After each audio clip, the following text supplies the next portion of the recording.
주만 따라가리. 여러분들도 또 저도 함께 주만 따라가는 귀한 믿음 되시기를 바랍니다. 주님 따라가는 의미가 오늘 찬양이 참 제 설교하고 잘 맞는 것 같습니다. 주님을 따라간다는 의미가 두 가지가 있습니다. 하나는 오늘 찬양처럼 주님을 따라가면 주님께서 우리를 지키시고 보호하시고 돌보시는 그런 의미가 있고요. 또 한 가지 의미는 이제 오늘 우리가 읽은 본문에 나오는 의미인데요. 너희가 나를 따르려거든 자기 십자가를 지고 나를 따르라.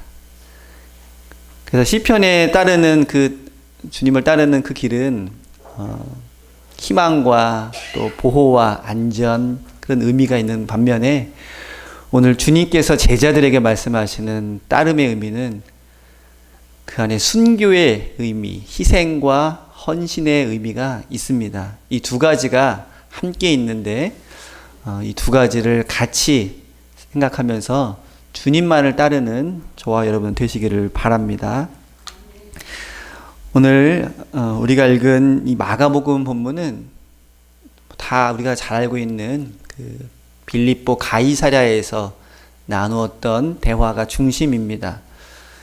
사람들은 나를 누구라고 부르느냐라는 질문, 그리고 너희는 나를 누구라고 생각하느냐라고 하는 그 질문, 그 질문에 대한 대답에 따라서 우리의 신앙적인 자세와 또 태도 그리고 우리의 다짐이 달라질 텐데, 우리는 오직 주님만을 따르되 주님을 믿고 의지하며 주님이 베풀어 주시는 그 은혜를 사모할 뿐만 아니라 주님과 함께 그 십자가의 길도 기꺼이 따르겠다고 하는 그 믿음의 고백이 저와 여러분들의 고백이 될 수 있기를 바랍니다.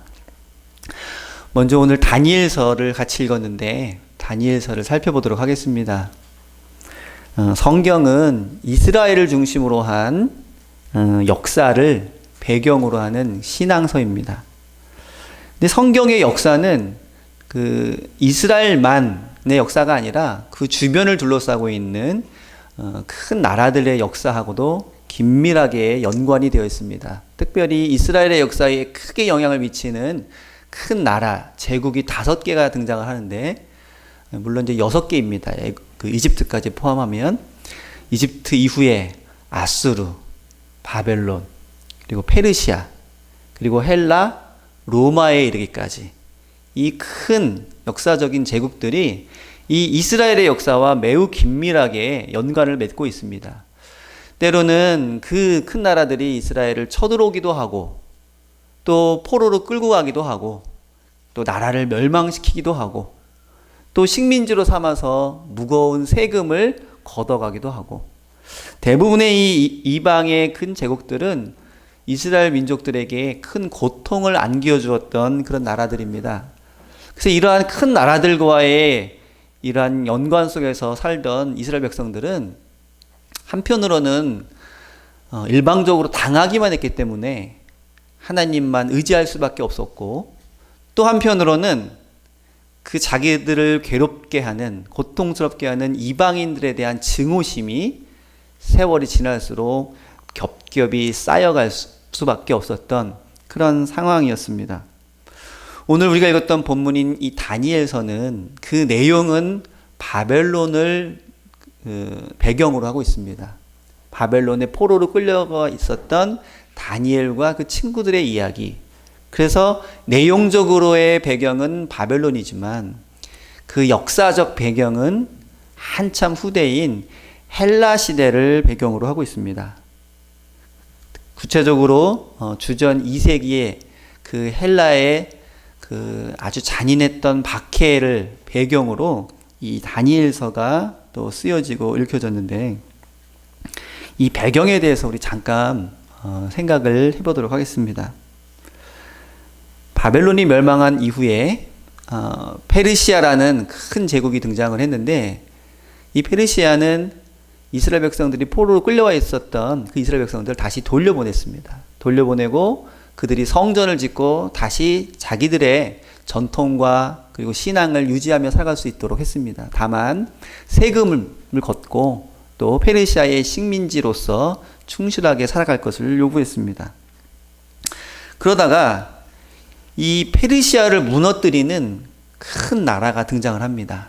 그게 바로 알렉산더 대왕의 헬라 제국입니다.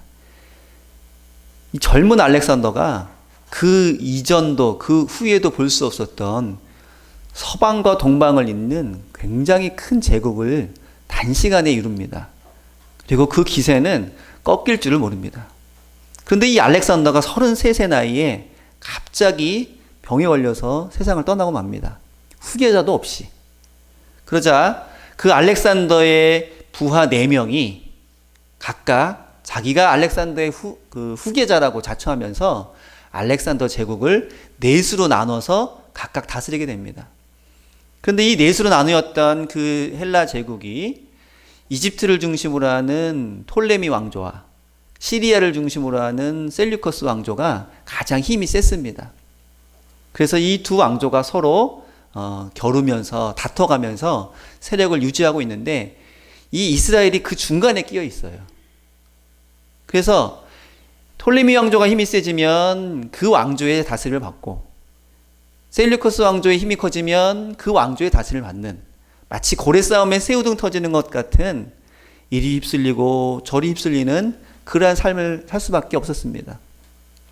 그런데 이집트의 톨레미 왕조는 이스라엘을 다스리면서 그렇게 잔인하게 핍박하지는 않았습니다. 물론 식민지로서 그들이 고통당하였지만 그래도 어느 정도 신앙생활도 유지하고 자기들의 문화도 전통도 유지하면서 살아가고 있었는데 나중에 셀류커스 왕조가 힘이 세지자 그만 이 이스라엘이 셀류커스 왕조의 지배를 받게 됐습니다. 근데 이 시리아를 중심으로 한 셀류커스 왕조는 매우 강한 헬라화 정책을 펼치고 있었습니다. 그 말 뭐냐면 자기들이 다스리고 있는 모든 민족과 나라들은 헬라식으로 문화와 그리고 정치 그리고 종교까지 받아들여야 된다는 겁니다. 그리고 거기에 반대하는 이방 민족들은 아주 가차없이 잔인하게 박해를 했습니다. 그 중에 가장 악명 높았던 왕이 이 안티오쿠스 에피파네스라는 그런 왕인데 이름도 참 길고 외우기 어렵지요. 근데 이 왕은 자기 이름 속에 에피파네스라는 이름이 들어있는데 이 에피파네스가 뭐냐면 신의 대리자다. 하늘에 있는 신이 이 땅에 와서 나를 통해서 나타났다. 이런 뜻입니다. 우리 절기 중에 주현절이라고 있습니다. 주현절. 이 주현절이 에피파네입니다. 하나님이 이 땅에 나타나셨다. 이런 뜻인데 이 에피파네스라는 왕은 자기 이름에 그런 뜻을 담아서 내가 바로 하나님의 대리자, 신의 대리자다. 근데 그 신은 여호와 하나님이 아니라 그들이 믿고 있는 이방신을 말합니다. 그리고 그 문화와 전통, 종교를 이제 이 이스라엘에게 강요하기 시작합니다. 그러면서 율법서를 다 불태워버리고 번제도 금지시키고 절기 축제도 금지시키고 안식을 지키는 것도 금지시키고 만약에 하나라도 어기면 신분 고하를 막론하고 누구라도 다 처형시키는 아주 잔인하고 악랄한 정책을 이 유대인들에게 강요하고 나선 겁니다. 그리고 이스라엘 백성들 중에 나는 죽으면 죽었지 하나님을 믿는 이 신앙을 나는 버릴 수 없다 라고 결기 있게 나선 사람들은 모조리 죽임을 당하는 그러한 일이 벌어지게 됐습니다. 그리고 아예 군대를 동원을 해서 안식일에 예루살렘을 점령해버리고 맙니다. 이스라엘 사람들은 아무리 전쟁을 해도 안식일에는 싸움을 하지 않습니다. 그때까지는. 그래서 그걸 이용을 해서 안식일에 예루살렘을 점령을 한 겁니다. 그래서 성안을 불태우고 재산을 약탈하고 부녀자와 아이들은 노예로 잡아가는 아주 극심한 박해를 펼치게 됐습니다. 바로 이러한 에피파네스의 박해 이것을 배경으로 쓰여진 성경이 바로 다니엘서입니다. 그런데 그런 박해 상황에서 직접적으로 에피파네스 왕을 욕할 수는 없으니까 그 옛날 그와 비슷한 상황을 연출했던 바벨론 포로 시대 때를 그리면서 쓰여진 책이 바로 이 다니엘서라고 하는 것입니다. 다니엘서는 엄밀히 말해서 예언서가 아닙니다. 우리가 오늘날에는 예언서에 이렇게 포함이 되어 있는데 초기에 그 구약 성경을 지었던 히브리 성경에는 예언서가 따로 있고 이 다니엘서는 성문서로 포함이 되어 있습니다.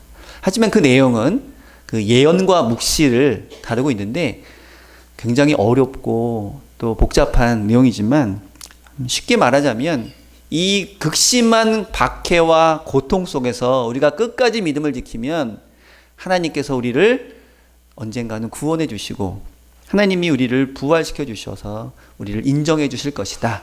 그러니 이러한 박해 앞에서 신앙을 버리거나 하나님을 떠나는 일은 없도록 하라는 그런 권면의 메시지를 이 다니엘서가 담고 있습니다. 그런데 오늘 예수님께서 바로 이 다니엘서에 나오는 이 인자라고 하는 그 표현을 자기 자신에게 적용하면서 내가 바로 그 소명을 받은 자다라고 말을 하고 계십니다. 그 소명이란 무엇입니까? 이스라엘 백성들이 하나님을 온전히 섬기다가 비록 박해를 받을지언정 끝까지 하나님의 뜻을 지키고 하나님의 백성으로 살아가는 것이 바로 다니엘서가 전하는 메시지인데 예수님은 그 사명이 바로 나에게 있다 라고 본문에서 오늘 말씀해 주고 있습니다. 그리고 제자들에게도 너희들도 나와 같은 사명을 가슴에 품고 하나님의 나라를 위해서 일하는 일꾼이 되어야 한다. 그렇게 권면을 하고 있습니다. 예수님과 제자들이 활동했던 그 당시도 그렇게 안정적인 그런 상황은 아니었습니다. 그 당시에는 바벨론도 아니고 헬라도 아닌 로마가 이스라엘을 지배하고 있던 그런 시대였고 그리고 이 로마 제국과 그 로마 제국에 부역하는 세력들 뭐 헤롯이라든지 대제사장이라든지 이러한 세력들이 이중 삼중으로 이스라엘 백성들을 박해하고 고난에 빠뜨렸던 그런 상황이었습니다. 그리고 혹시 그러한 부당한 그런 다스림과 또 세금 그리고 종교적인 억압 이런 거에 맞서서 저항하는 사람이 있으면 로마는 가차없이 그들을 처형하고 또 그들을 심판했던 그러한 시대였습니다. 그래서 그 당시에 이 십자가에 달려서 죽는 사람들이 참 많이 있었습니다. 왜냐하면 로마는 자기들의 그 권력에 도전하는 그러니까 반역을 꾀하는 사람들은 일반적인 방법으로 사형을 시키는 게 아니라 꼭 십자가에 매달아서 사람들에게 그 모습을 보도록 했습니다. 로마 제국에 저항하는 것이 어떤 결과를 가져오는지 너희들의 눈으로 똑똑히 보라는 그 의미를 담아서 수많은 사람들을 십자가에 달려 죽게 했던 것입니다. 그리고 이스라엘에서 유대 땅에서 자기의 신앙의 양심을 끝까지 지키고 그러한 이방과 거기에 부역하는 세력들에 대해서 반대하는 사람은 언제든 죽임을 당할 수밖에 없었던 그러한 상황이었습니다. 그리고 그것을 잘 보여주는 것이 바로 세례 요한의 그 처형 사건이기도 합니다. 우리는 이러한 역사적인 또 시대적인 배경 안에서 이 십자가에 대한 그 언급을 깊이 생각해 봐야 됩니다. 왜냐하면 우리가 교회에도 이렇게 십자가가 달려 있는데 기독교의 상징이 십자가 아닙니까? 근데 어느덧 이 십자가라고 하는 상징이 이 액세서리가 된 경우가 많이 있습니다. 액세서리. 우리가 볼 때 여러분 십자가를 보시면 교회에는 십자가가 있어야지. 뭐 요 정도 생각하시죠. 이제 천주교에 가면은 거기에 이제 예수님이 달려 있는 그러한 조각이 되어 있습니다. 근데 이 십자가는 예수님과 또 제자들이 활동하던 시대에 굉장히 공포스럽고 굉장히 두려운 그런 상징이었습니다. 왜냐하면 수많은 자신들의 동포들, 가족들이 그 십자가에 몇 시간씩 매달려 죽어가는 모습을 그들의 눈으로 보았기 때문입니다. 그래서 전혀 그들의 머릿속에는 이 십자가가 액세서리라거나 교회에 설치해야 되는 아이템이라거나 이런 생각은 할 수가 없는 그냥 보기에도 끔찍스러운 그런 어떤 형상이었다는 것입니다. 그래서 로마 제국과 로마 제국이 펼치는 그 억압 그리고 박해 그리고 그들의 고통, 이것들을 지벽적으로 보여주는 것이 바로 이 십자가라고 하는 것입니다. 그래서 이건 추상적인 개념이나 단어가 아니라 매우 구체적인, 매우 현실적인 무거운 그러한 상징이었던 것입니다. 그런데 이런 상황에서 예수님이 제자들에게 이렇게 말씀을 하고 계십니다. 우리 31절을 읽어보겠습니다. 시작. 인자가 많은 고난을 받고 장로들과 대제사장들과 서기관들에게 버림받아 죽임을 당하고 사흘 만에 살아나야 할 것을 비로소 그들에게 가르치시되. 자, 우리 지난주부터 예수님은 이제 갈릴리에서의 사역을 마치시고 예루살렘으로 가는 지금 여정에 들어오셨습니다. 그런데 그 여정의 출발점이 어디냐면 빌립보 가이사라고 하는 북부 지역입니다. 그리고 거기에서 이제 본격적으로 제자들에게 앞으로의 사역에 대한 말씀을 하시는데, 말씀을 꺼내시자마자 앞으로 고난을 받고 죽임을 당할 것이다. 그리고 사흘 만에 부활할 것이다. 라는 그런 말씀을 해주고 계십니다. 더 기가 막힌 말씀이 34절에 있습니다. 한번 읽어보겠습니다. 우리 8장 34절입니다. 무리와 제자들을 불러 이르시되 누구든지 나를 따라오려거든 자기를 부인하고 자기 십자가를 지고 나를 따를 것이니라. 십자가를 지라는 이 말씀이 우리는 예수님을 위해서 열심히 일해야지 정도로 알고 있는데요, 제자들이 듣기에는 이건 곧 죽음입니다. 죽음. 그리고 그냥 죽음도 아니고 로마 제국에 저항하다가 십자가라는 그 틀에 손과 발이 박혀서 9시간 혹은 10몇 시간을 매달려서 서서히 죽어가는 그 처참한 죽음을 예수님은 지금 직접적으로 말씀을 하고 계신 것입니다. 아마 제자들은 예수님으로부터 이런 말을 듣고 싶었을 겁니다.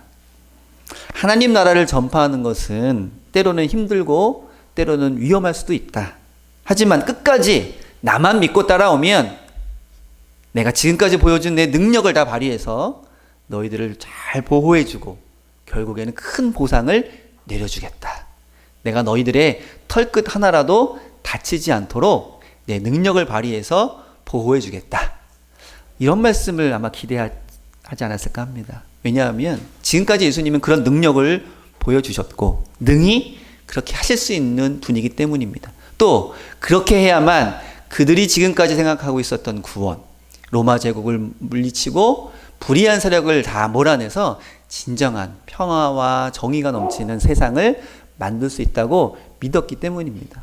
그런데 예수님은 제자들이 기대하는 바와는 전혀 다른 말씀을 지금 하고 계십니다. 앞서 읽었던 31절과 34절을 쉽게 표현하자면 이렇습니다. 내가 이제부터 고난의 길로 가려고 한다. 근데 이 고난은 피할 수 있는 길이 아니다. 결국은 죽음으로 가는 길이다. 너희도 나와 같이 가자. 그겁니다. 피할 수 없는 고난, 피할 수 없는 죽음, 그 길로 지금 예수님이 제자들을 초대하고 있는 거예요. 여러분, 우리가 그 말씀을 직접 예수님으로부터 들었다면 어떨까요? 아, 그렇죠. 예수님. 이 주님과 함께 가는 길은 당연히 그런 길이죠. 제가 기꺼이 그 길을 가겠습니다. 여러분, 그렇게 용기 있게 대답할 수 있겠습니까? 제자들은 이미 예수님의 입에서 십자가라는 단어가 나오는 그 순간에 그 다음에 말씀하셨던 그리고 내가 사흘 만에 다시 살아나리라, 이 말씀은 머릿속에 들어오지가 않고 있습니다. 지금 예수님과 함께 십자가의 길을 가고 죽음의 길을 가면 주님과 함께 우리는 다시 부활할 것이다 라는 그 생각은 이제 들어오지가 않고요, 머릿속에는 온통 십자가, 십자가, 십자가. 그리고 그들은 두려움과 절망에 빠질 수밖에 없었습니다. 그래서 그 대표로 제자 중에 베드로가 나섭니다. 방금 전에 뭐라고 했냐면 예수님이 가이사랴 빌립보에서 사람들이 나를 누구라 하느냐, 너희는 나를 누구라 하느냐 할 때 이 베드로가 주님은 그리스도이십니다 라고 대답을 합니다. 마태복음에서는 이걸 더 확대해가지고 주는 그리스도시요 살아계신 하나님의 아들이십니다 라고 대답했더니 예수님이 이걸 알게 한 것은 너의 지식이 아니라 하나님께서 알게 해주신 거다. 이제부터 내가 너를 큰 권한을 주겠다.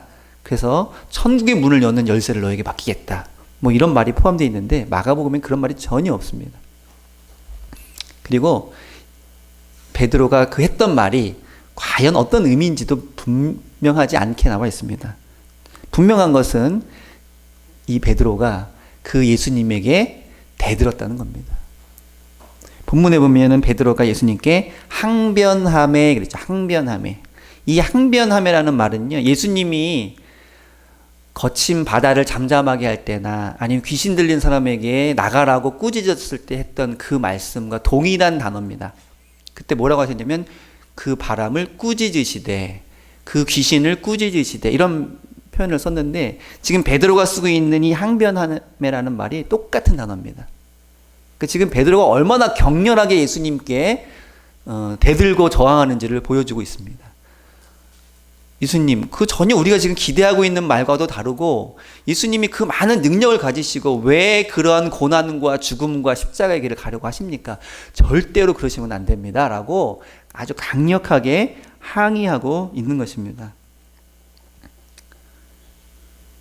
우리는 여기서 이 십자가의 의미를 다시 한번 생각해 볼 필요가 있는데, 이 십자가를 지시고 예수님이 돌아가셨다. 우리는 흔히 유대의 종교 지도자들이 예수님을 죽이기 위해서 로마 당국에 예수님을 고발하고 또 모함을 해가지고 예수님이 그 십자가를 지셨다. 그래서 예수님이 돌아가신 것은 종교적인 이유다라고 흔히 생각합니다. 근데 결코 그 당시에 종교적인 이유로 십자가를 지고 사형을 당한 사람은 단 한 명도 없습니다. 모두 다 로마 제국에 저항하다가 정치범으로 몰려서 죽게 된 거죠. 그래서 어떤 학자들은 예수님을 죽이기 위해서 예수님을 모함해가지고 로마 당국에 이 예수님을 가만 놔두면 폭동을 일으킬 거니까 이 예수님을 십자가에 달려 죽게 해야 된다라고 고발을 했고, 그 당시에 로마 총독이나 이런 사람들은 그 모함을 그대로 믿고 대신 예수님을 죽인 것이다 라고 이렇게 단순하게 보기도 합니다. 근데 여러분, 로마 제국이 어떤 나라입니까?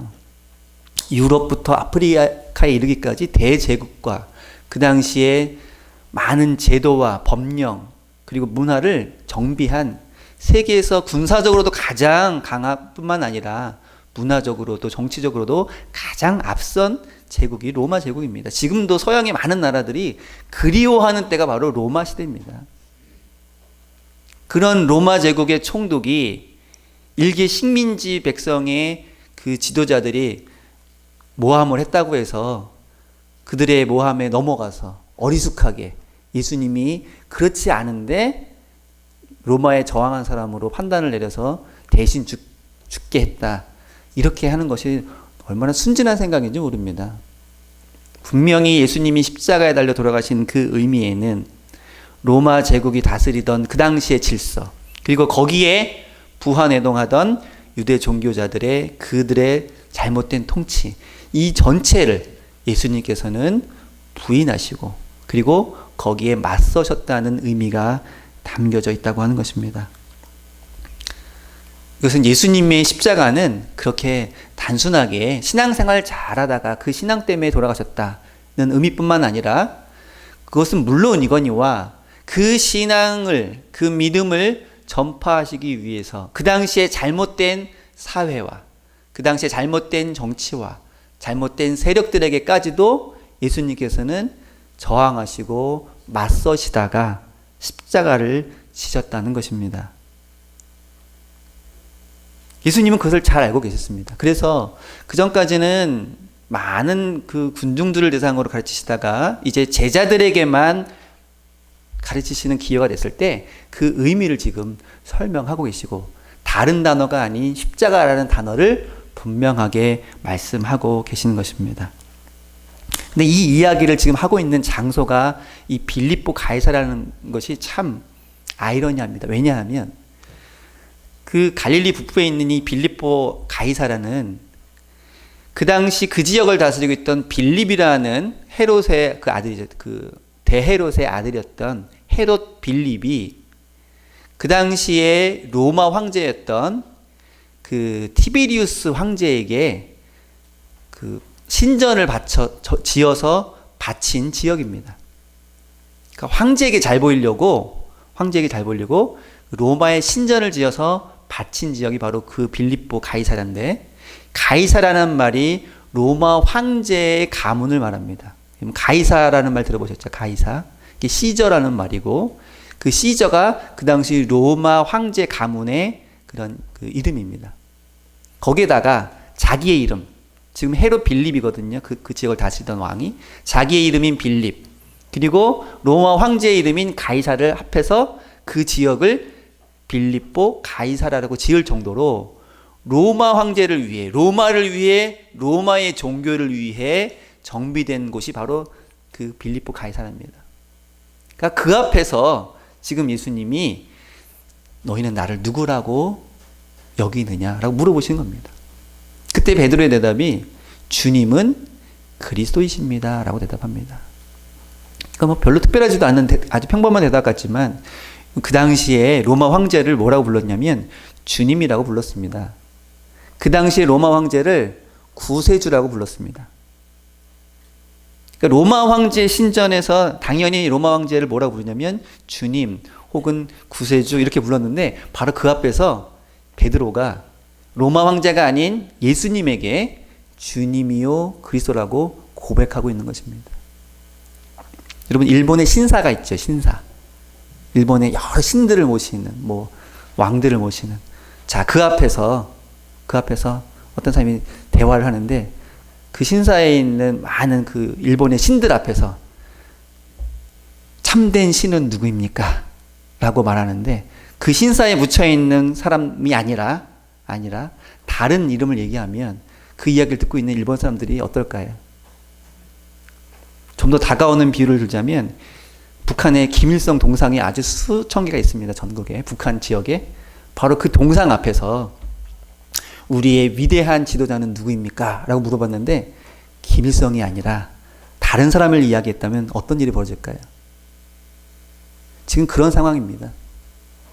그만큼 매우 결단력 있는 대답을 하지 않으면 안 되는 바로 그 상황에 베드로가 예수님을 주님이라고 그리고 그리스도라고 고백을 했습니다. 그런데 바로 그 베드로가 예수님이 주님이요 그리스도로서의 그 길을 가려고 할 때 그 길을 지금 막아서고 있는 겁니다. 그랬더니 예수님이 베드로를 향해서 사탄이라고까지 지금 말씀하고 있습니다. 이 대화를 통해서 우리는 우리가 생각하고 있는 주님의 모습과 주님께서 가시려고 하는 그 주님의 모습, 그 길이 다를 수도 있다는 것을 보여주고 있습니다. 그리고 베드로의 이 고백과 자가당착적인 그 이야기는 우리의 모습이기도 합니다. 제자들만 그러한 대답을 기대했을까요? 아마 우리도 주님께 듣고 싶었던 말은 그런 것일 겁니다. 우리가 주님을 믿고 따르면 주님께서는 위험하고 힘들고 어려운 일들은 다 피해가게 하시고 우리에게 늘 좋은 일만, 성공하는 일만 주실 거죠? 라고 묻고 싶을지 모릅니다. 하지만 우리 주님께서는 그와 함께, 그것이 아니라는 게 아니라 그것과 함께 주님과 함께 걸어가는 그 길은 십자가의 길이며 희생과 헌신의 길이라는 것을 우리에게 보여주고 있습니다. 그리고 우리에게 묻습니다. 지금 우리는 주님을 어떻게 고백하고 있느냐고. 베드로는 주님을 고백하기는 제대로 고백했지만 자기 나름대로, 자기 생각대로, 자기 기준대로 고백하면서 우리 주님이 가야 할 길을 이미 정해놓고 있습니다. 주님께서 가야 할 길은 승리의 길, 주님께서 가야 할 길은 영광의 길, 그리고 고통과 고난이 없는 평탄한 길로 이미 정해놓고 있어요. 그런데 예수님께서 다른 고난과 헌신과 희생의 길을 가시려고 하니까 지금 그것을 거부하고 막아서고 있는 겁니다. 혹시 그 베드로의 모습이 우리의 모습은 아닌지 주님은 오늘도 우리에게 묻고 있습니다. 오늘날 우리는 예수님을 믿는다고 옛날처럼 핍박당하거나 고난당하지 않습니다. 하지만 예수님을 믿는 그 신앙적 가치관을 우리의 일상생활, 우리의 사회, 우리의 국가에 적용시키려고 할 때 예전처럼 우리도 마찰을 경험하기 쉽습니다. 예수님께서 우리에게 보여주신 그 가치는, 신앙적 가치는 무엇입니까? 사랑하고 바르게 살고 평화를 유지하고 그리고 창조 세계를 보존하는 그 길입니다. 근데 오늘날 이 세상은 서로 사랑하고 서로 바르고 정의롭게 살고 서로 평화롭게 살고 하나님이 만드신 이 창조 세계를 보존하는 것과는 반대의 모습으로 지금 흘러가고 있습니다. 그래서 우리가 우리 신앙의 가치관대로 살아가려고 하면 이 반대로 흘러가는 세상과 부딪힐 수밖에 없고 예수님께서 말씀하신 고난과 희생과 헌신의 길을 갈 수밖에 없다는 것을 다시 한번 주님은 우리에게 말씀해 주고 계십니다. 그리고 제자들에게 하셨던 그 말씀을 지금도 우리에게 하고 계십니다. 누구든지 나를 따라오려거든 자기 십자가를 지고 나를 따를 것이니라.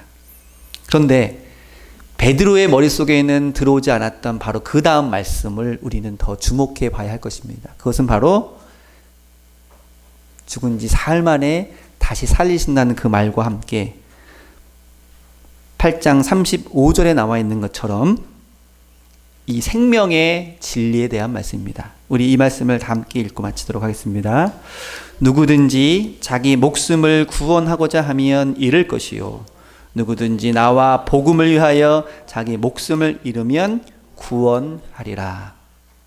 자기의 생각과 기준에 맞추어서 자기 자신을 위하는 길을 가다가는 결국 멸망으로 갈 뿐이겠지만 우리 주님과 주님이 걸어가신 그 길을 걸어가면 비록 고난과 고통과 죽음과 희생과 헌신의 길이지만 그 길이야말로 부활과 영광과 생명의 길이라는 것을 우리에게 보여주고 있습니다.